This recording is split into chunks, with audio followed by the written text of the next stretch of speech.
السلام علیکم ورحمۃ اللہ وبرکاتہ. امید کرتی ہوں سب خیریت سے ہوں گے. اچھا، کل میرے ذہن سے نا نکل گیا تھا سورہ کہف کا ہمیں ان ڈیپتھ اسٹڈی پلے کرنا تھا. تو اب وہ جو ہے کافی گیپ آ رہا تھا، تو میں نے اس لیے سوچا کہ سورہ کہف کی جو ان ڈیپتھ اسٹڈی جو کل مس ہوئی تھی اور جو آج پلے ہونی ہے، دونوں کو کمبائن کر کے پلے کر دیتی ہوں.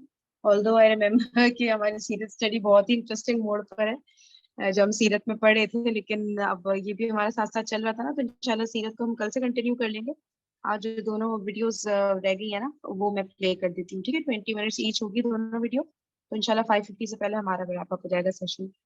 چلو میں پلے کرتی ہوں اس ویڈیو. سورہ کہف پارٹ 17 ہے یہ ہمارے فرسٹ جو ہے، اور پھر سورہ کہف پارٹ 18 ہوگا.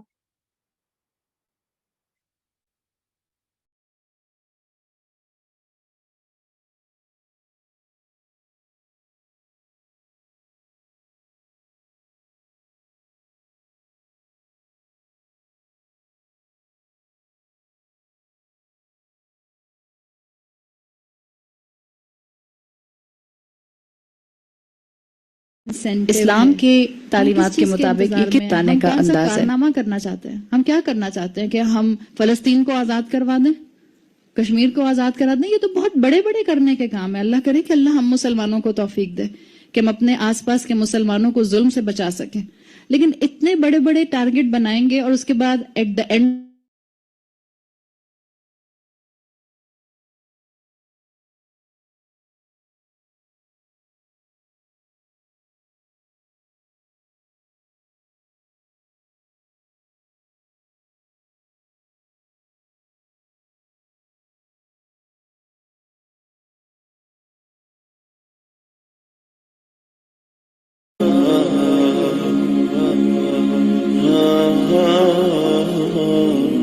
یہ ایک سمپل قرآن کا کہانی بتانے کا انداز ہے. تو اسی چیز کو یہاں پر بھی مینشن کیا گیا، اور آگے جو ہے وہ بات آئی، وہ یہ آئی کہ یہ جو اصحاب کہف تھے، اسلام کی تعلیمات کے مطابق یہ کس اسپیسیفک علاقے کے تھے، اس کے بارے میں کوئی صحیح روایات نہیں ملتی. آپ تاریخ سے اس کا اگر فگر آؤٹ کر سکتے ہیں تو آپ کر لیتے ہیں، اور زیادہ تر چانسز یہی بنتے ہیں کہ یہ ایف ایس ایس کے علاقے میں تھے، جو کہ ماڈرن ڈے ٹرکی ہے. اگر آپ تھوڑا سا اسلامک ہسٹری کو پڑھنا شروع کریں گے اور اصحاب کہف کے اس ڈسکرپشن کو سمجھنے کی کوشش کریں گے، تو مزے کی بات آپ کو یہ ملے گی کہ ہر مسلم کلچر نے، ہر مسلم قوم نے اصحاب کہف کی غار کو اپنے علاقے میں ڈھونڈ لیا ہے کہ اصحاب کہف کی غار ہمارے علاقے میں. I am sure India Pakistan میں کہیں نہ کہیں کوئی نہ کوئی غار ضرور ہوگی جس کو وہ کہتے ہوں گے کہ یہ پیپل آف دا کیو کی اصل میں غار ہے. اس لیے کہ وہ ہوتا ہے نا کہ جو صوفی ہوتا ہے، جو سینٹ ہوتا ہے، جو ولی اللہ ہوتا ہے، جو اللہ کے قریب نظر آ رہا ہوتا ہے، اور یہ تو وہ اللہ کے ولی اللہ ہے جن کو اللہ نے قرآن میں مینشن کیا ہے، تو یہ تو حقیقتاً ولی اللہ ہو گئے نا. تو ہر کوئی چاہتا ہے کہ اپنی ایسوسیشن ان کے ساتھ شو کرے، اور ان کے ساتھ اپنی ایسوسیشن شو کرنے کے لیے میجورٹی کلچرز نے، جو مسلم کلچرز تھے، انہوں نے اپنے اپنے علاقوں کے اندر ایک ایک غار پن پوائنٹ کیے ہے کہ یہ والی غار جو ہے یہ پیپل آف دا کیو کی ہے اور یہاں سے آئے تھے. جو زیادہ اوتھینٹک چیز اسکالرز کہتے ہیں محسوس ہوتی ہے وہ یہی ہوتی ہے کہ کرسچن ٹریڈیشن کے اندر یہ کہانی مسلمانوں سے بھی پہلے سے، ایک صدی پہلے سے چلی آ رہی تھی. اور اگر آپ ڈاٹ سے ڈاٹ ہسٹری کے ملاتے ہیں تو زیادہ کلوزسٹ امپیکٹ یہی آتا ہے کہ یہ کرسچنز کا جس وقت رومن وہاں پر جو تھے وہ رول کرتے تھے اس دور کا واقعہ ہے. آگے اللہ بہتر جانتا ہے، اللہ تعالیٰ جو ہے وہ حقیقتوں کو جاننے والا ہے. یہ وہ لوگ تھے، یہ چند نوجوان وہ تھے جن کے لیے آتا ہے کہ یہ کرسچن تھے اور اپنے دور کے عیسیٰ علیہ السلام کے بالکل بہترین فالوورز تھے، بات ماننے والے تھے. ان میں توحید تھا، مونوتھیزم پر تھے، اور یہ شرک سے بالکل اپنے آپ کو دور رکھے ہوئے تھے.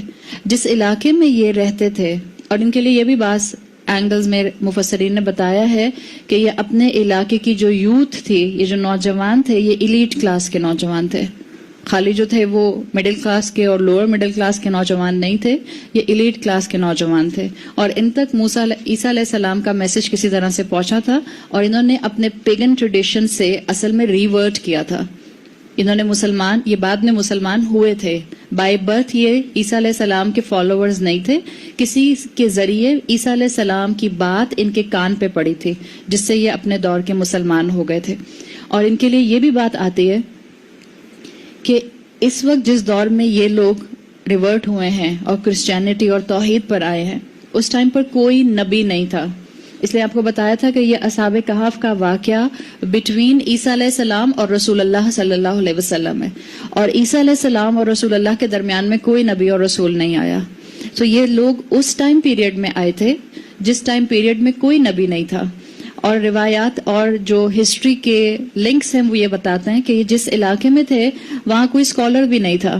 اس وقت وہاں پر کوئی کتاب بھی، اللہ کی کتاب، کوئی ڈیوائن بک بھی نہیں تھی. بس ان کو اتنا پتا تھا کہ ان کو بیسک علم یہ تھا کہ ان کو ایک اللہ کی عبادت کرنی ہے، ایک اللہ سے مدد مانگنی ہے، ایک اللہ سے سوال کرنا ہے. یعنی اگر کوئی چیز چاہیے تو اللہ سے ڈیمانڈ کرنی ہے، اور اپنی ساری توکل جو ہے وہ اللہ پر رکھنی ہے. اس کے علاوہ ان کے پاس کوئی زیادہ نالج نہیں تھی. لیکن ان کی اتنی سی نالج نے، توحید کی نالج نے، کہ بس اللہ پر توکل، اللہ سے مدد اور اللہ سے ہی سوال، اس اتنے سے علم نے ان کو اسٹرینتھ دی کہ انہوں نے اس پیگن شہر کے اندر اپنے ایمان کے اوپر جو تھا وہ سٹینڈ لیا، اور ایسے حالات میں سٹینڈ لیا جو کہ بالکل امپاسبل حالات تھے. اس لیے کہ کل جو آپ کے سامنے سارا معاملہ رکھا تھا، اگر ہم اس کہانی کو اپنے ذہن میں رکھیں سمجھنے کے پوائنٹ آف ویو سے، اور جہاں تک کہانی کو آپ لے سکتے ہیں کرسچن ٹریڈیشن سے، جب تک کہ وہ قرآن سے ٹکرائے گی نہیں. جہاں قرآن سے ٹکرائے گی وہاں ہم اس بات کو نہیں مانیں گے. ہاں یہ بھی حقیقت ہے کہ میں نے آپ کو پہلے بھی بتایا تھا کہ یہ کہانی بائبل کا حصہ نہیں ہے. یہ کہانی جو ہے آپ کو گریک اکیڈیمیا سے کرسچن ٹریڈیشن کے اندر ٹرانسلیٹ ہوتی ہوئی ملتی ہے. یہ ایرامک سے جو ہے یہ ٹرانسلیٹ ہوئی ہے عربی زبان میں، اور پھر وہاں سے یہ جو ہے یہ کرسچن ٹریڈیشن کے اندر گئی ہے. اب کیونکہ یہ بائبل میں نہیں ہے تو اس کا مطلب یہ ہے کہ یہ ایک پلین ہسٹری ہے. جہاں تک بائبل کا معاملہ ہے، ہم سب یہ بات بہت اچھی طرح سمجھتے ہیں کہ بائبل کے اندر یقیناً اللہ کا کلام ابھی بھی موجود ہے، لیکن جس طرح سے انہوں نے انبیاء کا اور رسولوں کا مذاق اڑایا ہے، اگر کوئی بائبل پڑھ کے یہ جہاں سمجھنا چاہے گا کہ ہم رسولوں کی رسپیکٹ کرنا شروع کر دیں گے تو کبھی کسی کو بائبل پڑھ کے رسولوں کی رسپیکٹ نہیں آ سکتی.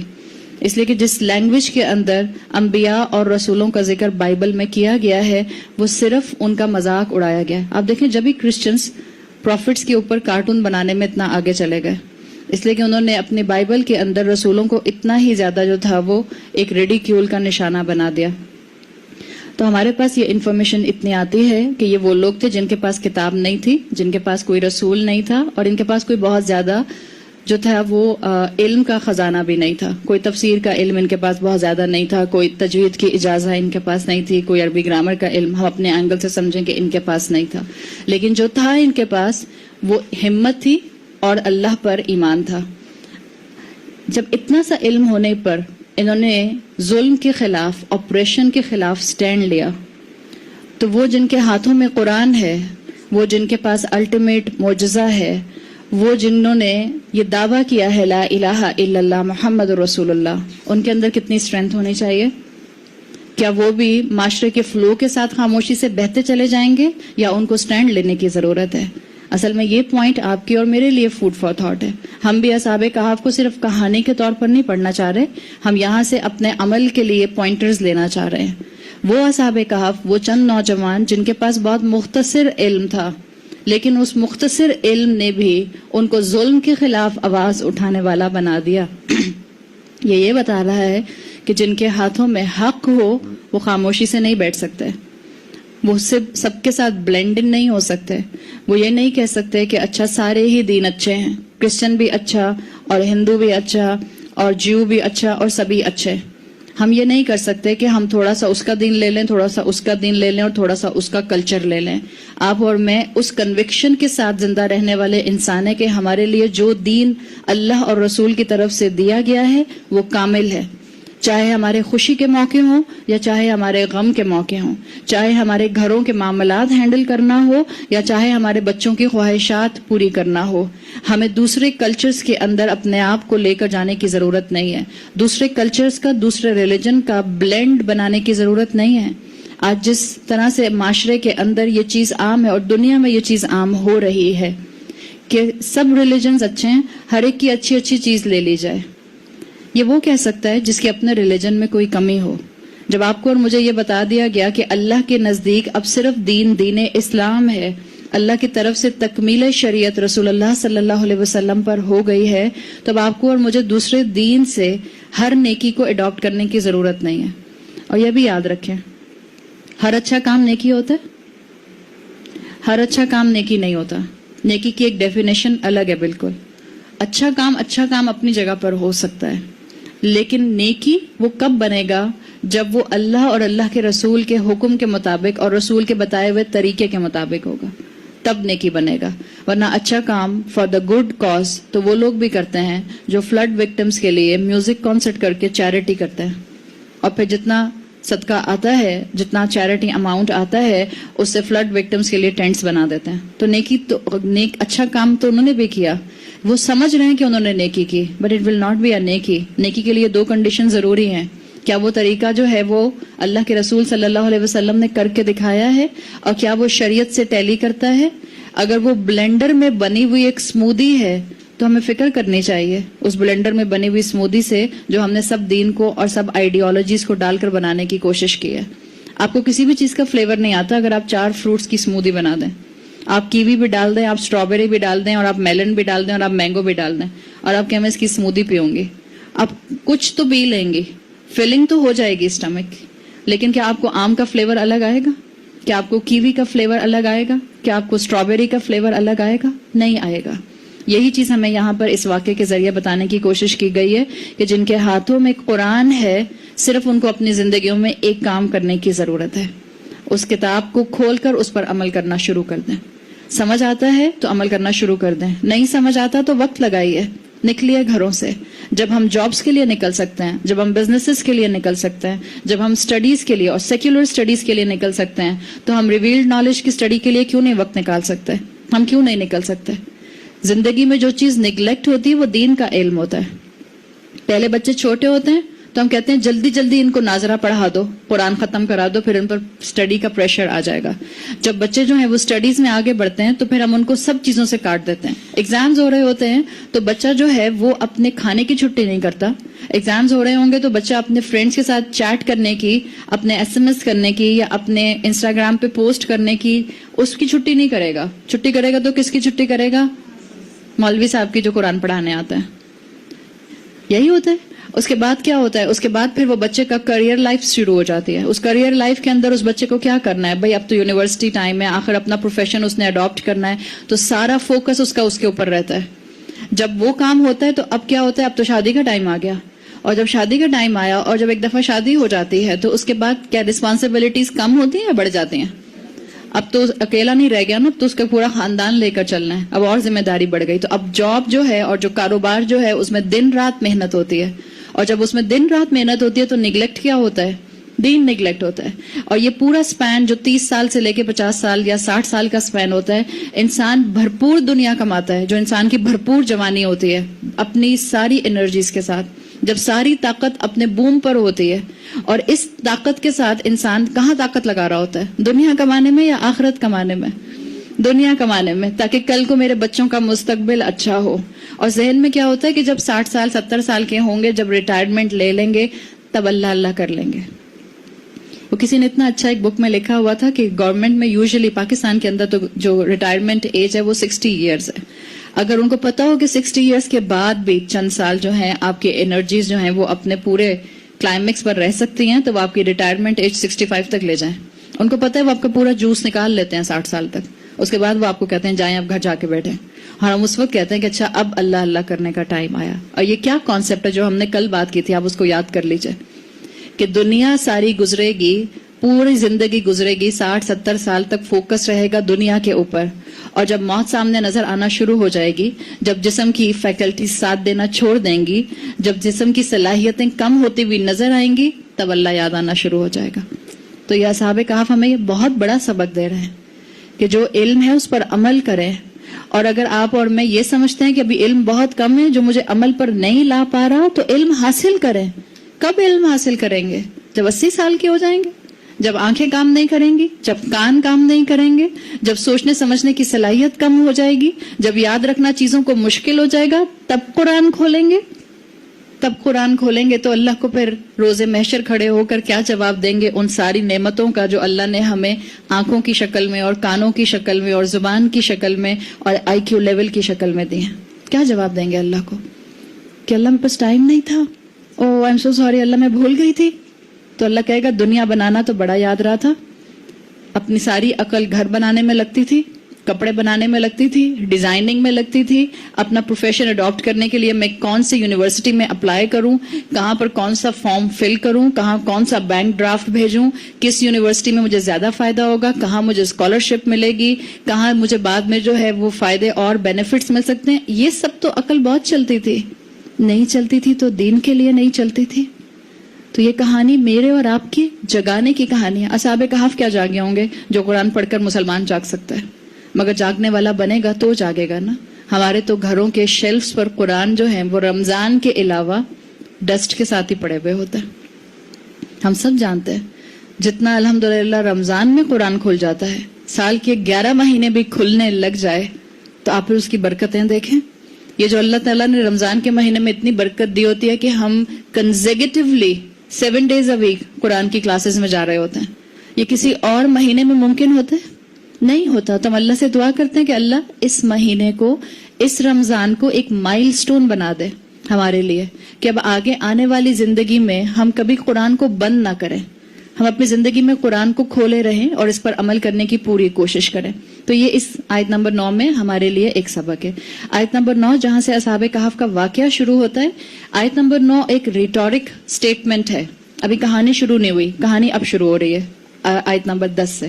اللہ تعالیٰ نے فرمایا اذ اول فتیۃ الی الکہف, یاد کرو جب وہ نوجوان غار کی طرف گئے. میں نے کیوں کہا یاد کرو؟ اس لیے کہ اسکالرز کہتے ہیں کہ یہاں پر ایک اذکرو کا فعل چھپا ہوا ہے. اذکرو ذال کے ساتھ, فعل امر جس کو بولتے ہیں. اذکرو یاد کرو تم سب, اذ جب, اول فتیۃ الی الکہف جب وہ نوجوان غار کی طرف پناہ لینے کے لیے گئے. یہ جو اوا کا لفظ آیا ہے, اوا اصل میں آتا ہے, یہاں پر ایک اور بہت اچھا انٹرسٹنگ گرامر کا اینگل بنتا ہے, لیکن میں نہیں بتا رہی بیکاز مجھے فکر یہ ہو رہی ہے کہ کہیں ایسا نہ ہو کہ آپ لوگ گرامر سن سن کر بھاگے جائیں اور پھر آپ جو بات ہم آپ کو پہنچانا چاہ رہے ہیں آپ کو وہ بات نہ ملے. اوا اینی ہاؤ آتا ہے ٹھکانے کے لیے. سکنا یا مسکن بھی ٹھکانے کے لیے آتا ہے. مسکن گھر کو بھی کہتے ہیں نا, مسکن بھی آتا ہے ٹھکانے کے لیے, اور اوا بھی آتا ہے ٹھکانے کے لیے. اوا سے ہی بنا ہے مأوا, قرآن میں آتا ہے مأواکم النار, آگ جو ہے تمہارا ٹھکانہ ہوگی. قرآن میں مأوا جو آتا ہے وہ اسی آوا سے بنا ہے. آوا آتا ہے کسی جگہ پر جانا اور پھر وہاں پر سٹک ہو جانا. ایک یہ اس مفہوم میں بھی آتا ہے.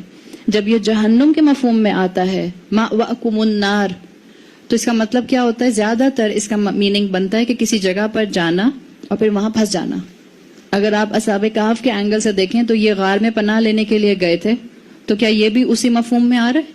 یہ بھی مور اور لیس اسی مفہوم میں آ رہا ہے. اس لیے کہ پھر دوبارہ یہ کئی سال تک سوتے بھی رہے, اٹھے بھی تو واپس نہیں گئے کہیں نکل کے شہر میں, وہیں پر اللہ تعالیٰ نے ان کو موت دے دی. تو یہ آوا آتا ہے ٹھکانے کے لیے جہاں انسان جائے اور سٹک ہو جائے. ایک اس کا مفہوم یہ بنتا ہے. ایک مفہوم اس کا اچھا ٹھکانے کے طور پر بھی بنتا ہے. سورۃ الضحیٰ ہم پڑھتے ہیں اما پارا میں. سورۃ الضحیٰ میں رسول اللہ صلی اللہ علیہ وسلم کو تسلی دی گئی ہے. وہاں آتا ہے الم یجد کا یتیمن فآوا. اللہ کہتا ہے کہ ہم نے آپ کو یتیم پایا اور ہم نے آپ کو ٹھکانہ دیا, یعنی اللہ تعالیٰ نے آپ کو اپنی پروٹیکشن دی. تو ایک آوا کا جنرل مفہوم پروٹیکشن کے لیے آتا ہے, پناہ دینے کے لیے آتا ہے. دونوں اینگل سے استعمال ہوتا ہے عربی زبان میں, اور یہاں پر اصحاب کہف کے ریفرنس میں یہ دونوں مفہوم فٹ ہوتے ہیں کہ اللہ تعالیٰ نے ان کو غار میں پناہ دی اور اللہ تعالیٰ نے ان کو ایک ایسی غار میں پناہ دی پھر جہاں سے یہ دوبارہ نکل بھی نہیں سکے. تو دونوں مفہوم اس پر فٹ ہو جائیں گے. اصحاب کہف کا جو واقعہ تھا یہ آیا تو وحی کے طور پر سوال کے جواب میں تھا, لیکن یہ وقت مفسرین کہتے ہیں کہ وہی تھا جس سے جو مکی دور تھا اور جس میں مسلمان بہت زیادہ فزیکل اور وربل پرسیکیوشن سے گزر رہے تھے. تو جیسے اصحاب کہف کو مشکل حالات سے گزرنا پڑا تھا اور انہوں نے اللہ کے پاس پناہ لی تھی, اسی طرح سے اصحاب کہف کا واقعہ رسول اللہ صلی اللہ علیہ وسلم اور صحابہ کے لیے بھی ایک بہت بڑا موٹیویشن کا باعث تھا, اس لیے کہ مومنین بھی اس ٹائم پر آزمائشوں سے گزر رہے تھے. مومنین بھی اس وقت قریش کا آپریشن جو تھا وہ برداشت کر رہے تھے. تو ایک طرح سے ان کو ہمت دلائی گئی ہے کہ دیکھو تم سے پہلے بھی لوگ تھے جن پر آزمائشیں آئی ہیں, تم سے پہلے بھی لوگ تھے جنہوں نے اللہ کی خاطر سٹینڈ لیا ہے, تم سے پہلے بھی لوگ تھے جن کو اللہ تعالیٰ نے خوب آزمایا. اور جب آپ اور میں, اب اگر آپ اور میں اس کو لیولز میں دیکھیں کہ رسول اللہ اور آپ کے ساتھیوں کو تسلی دی گئی اصحاب کہف کا واقعہ بتا کر کہ دیکھو تم سے پہلے لوگوں نے بھی مشکلات اٹھائی ہیں، آپ کی اور میرے لیے اب یہاں پر ڈبل جو ہے وہ ایمفسس ہو گیا کہ اصحاب کہف نے مشکلات اٹھائی ہیں، آپریشن برداشت کیا ہے، اللہ اور اللہ کے رسول کے ساتھیوں نے آپریشن برداشت کیا ہے. تو اگر دین پر چلتے ہوئے آپ کو اور مجھے کبھی لگتا ہے کہ لوگ ہمارا ساتھ نہیں دے رہے ہیں، ہم اکیلے رہ گئے ہیں، ہم آڈ ون آؤٹ بن گئے ہیں، تو ہمت مت ہارے. ہم سے پہلے لوگ بھی معاشروں میں اکیلے ہوئے، آڈ ون آؤٹ بنے، لوگوں نے ان سے اپنے تعلق توڑے، ان کا سوشل بائیکاٹ کیا، کوئی بات نہیں، اللہ کی خاطر تھا، یہ بہت کم ٹائم کے لیے ہوگا.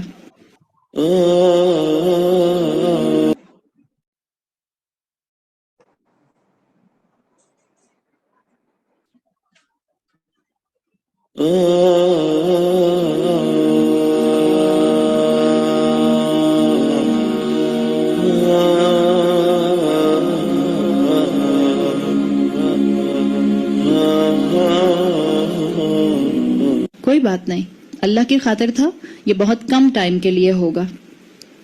اصحاب کہف کا آپ کو بتا دیا کہ جو ان کی ایگزیکٹ تاریخ ہے کہ یہ کس ٹائم پیریڈ میں آئے، وہ بہت کلیئرٹی کے ساتھ جو ہے وہ آپ کو مفسرین کی طرف سے آتا ہوا نہیں ملتا.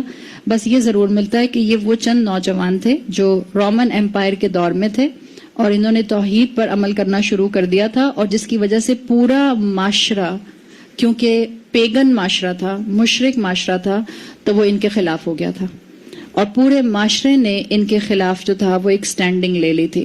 اور وہ جو اگر آپ اس کو کرسچن ٹریڈیشنز کے ساتھ ملائیں کہ کیونکہ انہوں نے اپنے خداؤں کے سامنے، جو ان کے خدا تھے، ان کے سامنے رسپیکٹ شو کرنے سے انکار کر دیا تھا، تو اس وجہ سے بھی بادشاہ اور بادشاہ کے سپاہی اور لوگ جو تھے وہ ان کے ساتھ جو تھے وہ دشمنی کا شکار ہو گئے تھے. تو یہ سب چیزیں ہیں، اور اللہ تعالیٰ نے پھر ان کو میراکلسلی جو تھی وہ غار کے اندر پناہ دی تھی. ان سب کا ذکر جو ہے وہ آ رہا ہے. ہوا یہ کہ اللہ نے کہا کہ ہم نے ان کو غار میں پناہ دی.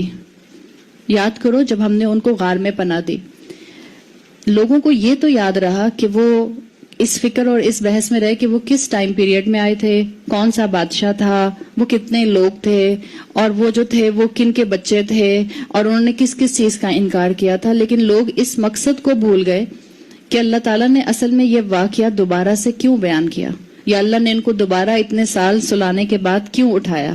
اس مقصد کو وہ لوگ بھول گئے تھے. تو اللہ تعالیٰ نے مومنین کو یہ بات واضح کر دی کہ مومن جو ہیں اس کو اس اینگل سے دیکھیں کہ اللہ یہ واقعہ کیوں سنا رہا ہے. اذ اول فتیاتو عربی زبان میں آتا ہے یوتھ کے لیے، یہ teenage plus. Teenage کے لیے اگر صرف ٹین ایج ہوتی ہے تو شباب کا لفظ عربی زبان میں آتا ہے، شاب کا لفظ بھی آتا ہے، شباب یا شاب، شین الف با، ٹین ایج کے لیے آتا ہے، لڑکا ہو یا لڑکی. اور فتیتن اگر آئے گا، فتیتن جمع ہے، اور فتیتن عربی زبان میں ایسی جمع ہے جو 10 سے کم نمبر کے لیے آتی ہے. قرآن یہ نہیں بتاتا کہ وہ 7 تھے یا 8 تھے یا 9 تھے، قرآن اس کی ایگزیکٹ نمبر نہیں دیتا. لیکن یہ جو فتیتو کے الفاظ آئے ہیں یہ بتاتا ہے، ابھی آپ کو آگے بھی پتہ چل جائے گا کہ کیسے آیا کہ وہ 6 تھے اور 7واں ان کا کتا تھا، یا وہ 4 تھے اور 5واں ان کا کتا تھا. فتیتو اصل میں ایسے نمبر کے لیے آتا ہے جو 10 سے کم ہوگے، یعنی ایسے اتنے نوجوان تھے جو لیس دین 10 تھے. اب اس کے پیچھے آپ کچھ بھی پاسبلٹی دیکھ سکتے ہیں، 3 تھے کہ 4 تھے یا 5 تھے یا 9 تھے. تو منیمم 2 سے لے کے یہ 9 تک آ سکتے ہیں، 2 یا 3 سے لے کے 9 تک ہو سکتے ہیں. یہ فتیت ان کا الفاظ جو ہے یہاں پر لائے گئے. اس میں teenage plus prime youth 20s شامل ہوتی ہے فتیاتن میں. یعنی ان لوگوں کی، ان نوجوانوں کی جو ایج بریکٹ تھی وہ بٹوین سمجھ لیں 15 till 29 کے ایج بریکٹ کے لوگ تھے، نوجوان لوگ تھے. اور اللہ تعالیٰ نے خاص طور پر ان کا یہ عمر کا اینگل جو ہے یہ مینشن کیا ہے. اس میں بھی ہمارے لیے بہت سبق ہے، اس لیے کہ انسان کی یوتھ انسان سے بہت بڑے بڑے کام کروا لیتے ہیں. آپ دیکھیں ہمارے ہاں تو یہ بہت کامن ہے، ویسے تو دنیا بھر میں ہوتا ہے لیکن ہمارے ہاں یہ بہت کامن ہے. جو ہماری یونیورسٹیز ہوتی ہیں، ساری پولیٹیکل یونینز کہاں بنتی ہیں؟ وہیں بنتی ہیں نا. تو کیوں بنتی ہیں یونیورسٹیز کے اندر؟ اس لیے کہ ان کو پتا ہوتا ہے کہ ان کو اگر آپ نے ایک ڈاگما یا ان کو ایک ویژن دے دیا تو یہ they will stand for that dogma, they will stand for that vision. آپ وہ ہارنس کرتے ہیں یوتھ کو. اسی طرح سے یوتھ کے لیے معاملہ کیا ہوتا ہے کہ جو نوجوان ایک دفعہ فیصلہ کر لیتے ہیں پھر وہ اس کے اوپر جم جاتے ہیں. اس لیے کہ آپ کے اندر صلاحیت ہوتی ہے فیصلہ کرنے کی. جیسے جیسے انسان کی عمر بڑھتی جاتی ہے, انسان کی ڈپینڈنسی بڑھتی جاتی ہے حالات پر, آس پاس کے لوگوں کے ایٹیٹیوڈز پر, آس پاس کے لوگوں کی ناراضگی پر یا ان کی رضامندی پر. لیکن جو انسان کی یہ عمر ہوتی ہے فرام 15 till 29, اس میں انسان جب کسی چیز کو صحیح سمجھ لیتا ہے تو وہ اس پہ سٹینڈ لیتا ہے, وہ اس پر جم جاتا ہے. ہم اپنے ہاں دیکھیں ذرا اس ایج بریکٹ کو. یہ وہ نوجوان تھے جو اپنے ارلی 20s یا وہ اپنے ٹین ایج میں تھے. انہوں نے سٹینڈ لیا ظلم کے خلاف. ہم اپنے یوتھ کو دیکھیں, اپنے ٹین ایج بچوں کو ذرا ذہن میں لے کر آئیں. کاکروچ مارا جاتا ہے ان سے, چھپکلی مارنا تو بہت دور کی بات ہے. چھپکلی دیکھیں گے تو اس کے بعد چیخیں مارتے ہوئے اوپر ہوں گے تو نیچے چلے جائیں گے, نیچے ہوں گے تو اوپر آ جائیں گے. یہ ہماری یوتھ کا حال ہے. اور اس سے بھی آگے چلے جائیں تو ہماری یوتھ کا حال کیا ہے کہ ہمیں ماں ہونے کی حیثیت سے زیادہ تر جو مائیں ہیں ان کو جب اپنے ٹین ایج بچوں کا خیال آتا ہے, جنرلی اسپیکنگ, تو ٹین ایج بچہ از سینونیمس ٹو پرابلمٹک تھنگ. ایسا ہی ہے نا کہ مطلب ایک 17 سال کا, 18 سال کا بیٹا یا بیٹی یا 15 سال کا بیٹا یا بیٹی, اس کے ساتھ ڈیفینیٹلی کوئی نہ کوئی پرابلم جو ہے وہ ہم انٹیکٹ کر دیتے ہیں. اور جنرلی آپ دیکھیں ہماری یوتھ کے ایشوز کیا ہیں. ہماری یوتھ دین پڑھنے کے لیے تو نہیں بھاگ رہی ہے, مائیں پکڑ پکڑ کے ان کو کلاسز میں لے کے جاتی ہیں, مائیں ان کو اٹھا کر جو ہیں وہ کلاسز میں لے کر آتی ہیں. اور آپ کے پاس ایک اچھا موقع ہے, چاہے آپ کا بچہ جو ہے وہ آنکھیں ملتا ہوا اٹھتا ہے, اٹھائیں اس کو اور بھیجیں کسی قرآن کلاس میں. لڑکا ہے یا لڑکی ہے, جگہ جگہ اللہ کی رحمت سے قرآن کلاسز ہو رہی ہیں. اس موقع کو ضائع مت کریں. اگلا سال اللہ تعالیٰ نے اگر نصیب کیا تو اور زیادہ ایگزامز کے اندر آئے گا, پھر اور پاسبلٹی کم ہو جائے گی. استعمال کریں اس وقت کو. اور اگر مجھے اپنی گارنٹی نہیں ہے کہ اگلا رمضان مجھے نصیب ہوتا ہے کہ نہیں ہوتا, کیا میرے پاس گارنٹی ہے کہ میری اولاد کو نصیب ہوگا؟ میرے پاس تو اپنی اولاد کی بھی کوئی گارنٹی نہیں ہے. تو ہمارے ساتھ جو یوتھ کے پرابلمز ہیں, اگر ہم چاہتے ہیں وہ سالو ہو جائیں, ان کو قرآن کے ساتھ جوڑیں. ہمارے ذہن میں آج کا بچہ نوجوان آتا ہے تو ہمیں ساتھ میں یہ خوف آتا ہے کہ یہ انٹرنیٹ کے اوپر کیا فلم دیکھتا رہتا ہے, یہ اسکول میں کہیں کوئی ڈرگس تو نہیں لیتا ہے, اس کے فرینڈس کیسے ہیں, یہ ڈرنک تو نہیں کرتا ہے, اس کا کس کمپنی میں اٹھنا بیٹھنا ہے, یہ کہاں جاتا ہے اور کہاں نہیں جاتا. ہمارے ذہن میں جب یوتھ کا آئے گا خیال یا کانسیپٹ تو اس کے ساتھ اس کے اسلام کے بارے میں شکوک اور شبہات آتے ہیں. ہمارے بچے انہی چیزوں کا شکار ہیں. آپ جا کے باہر ذرا بچوں سے بات کرنا شروع کریں. Every second child has a severe problem of confusion about Islam. Confuse ہو گئے ہیں بچے کہ ہم کیا کریں اور کس کو فالو کریں اور کس کو فالو نہ کریں. اور یہ اس لیے ہے کہ ہمارے معاشرے میں کنفیوژن کریٹ ہو رہا ہے. جب کنفیوژن کریٹ ہونے لگ جاتا ہے اور ایک صحیح چیز کے بارے میں کنفیوژن کریٹ ہونے لگ جاتا ہے تو عقل مندی کا اینگل یہ ہے کہ آپ اس حق کی چیز کو چھوڑ دیں, یا عقل مندی کا اینگل یہ کہ آپ اس حق کی چیز کے بارے میں کنفیوژن کو دور کرنے کی کوشش کریں. ظاہر بات ہے ہم کنفیوژن کو دور کرنے کی کوشش کریں گے, تو یہی کرنے کی ضرورت ہے. نوجوانوں کو, یوتھ کو اپنا ویکسٹ لنک نہیں بننے دیں. آج ہم نے اپنے یوتھ کو نگلیکٹ کیا ہوا ہے ان جنرل. الحمدللہ مجھے امید ہے کہ آپ جتنی بھی یہاں مائیں بیٹھی ہیں آپ نے اپنے بچوں کو نگلیکٹ نہیں کیا ہوگا, لیکن اس وقت جنرلی ہمارا یوتھ نگلیکٹڈ ہے. جنرلی ہمارا یوتھ ایک ویکسٹ لنک سمجھا جاتا ہے اور ان کو ان کے حال پر چھوڑ دیا گیا ہے.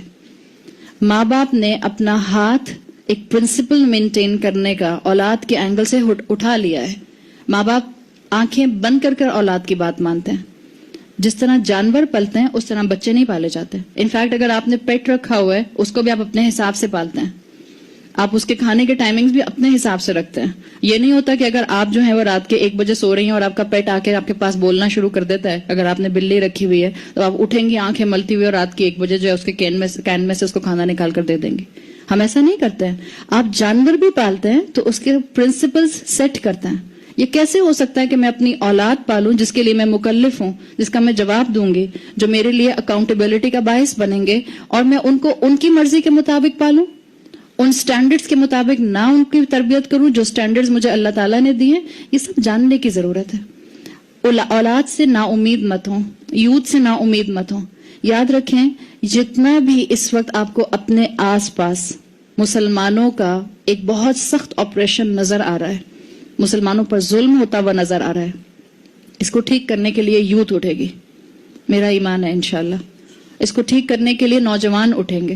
اس لیے کہ جتنا زیادہ کسی چیز پر ظلم کیا جاتا ہے اس کے بعد وہاں سے ہی جو ہے ریولوشنز آتے ہیں. یوتھ جتنا